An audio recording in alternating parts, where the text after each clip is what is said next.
دماش تماشاوان نێژە اون بخێر هاتن بەرنامەیە شۆپا پەیوان ئەمە ئیرۆ ji we re behsa peyvên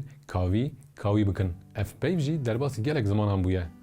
peyva kawî koka xwe ji kewî qewî qehîm digire qewî di kurdî de tê wateya çetîn hêz mezin berxwedêr û saxlem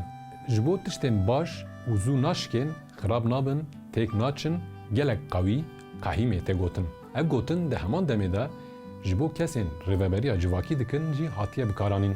ji ber ku di nav civakan de kesên rêveber wekî kesên bihêz mezin û saxlem tên zanîn bi demê re peyva kawî qewî ji bo pênaseya rêveberan hatiye bikaranîn her wiha di zimanê erebî de jî ev peyv di wateya hêzê de tê bikaranîn qewî hêzdar quwe hêz di wateya rêvebirina malê de jin derdikeve pêş ji bo wê îro di devokên kurdî de jî jinên malê rêve dibin re kebanî kevanî yan jî kawanî tê gotin ev peyv jî koka xwe ji peyva kawî kawî qewî digire wekî keybanî keybanû ku tê wateya qiralîçe ji bo rêveberan jî kawa qeykubat hatiye bikaranîn di heman demê de di wateya muxtar da mîna keya tê bikaranîn kesê çewlikê ango çîflikê rêve dibe di wateya kehiya da derbasî tirkî û hin zimanên din jî bûye îro jî di kurdî da ji bo muxtar peyva keya tê bikaranîn keykubat tê wateya qiral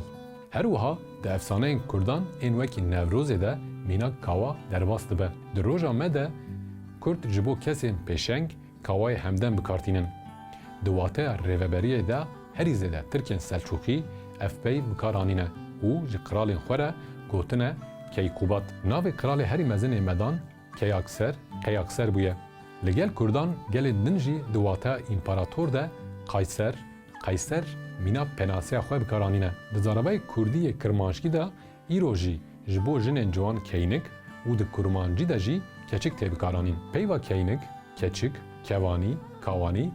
keybanû mîna queen derbasî îngilîzî bûye belê temaşevanên hêja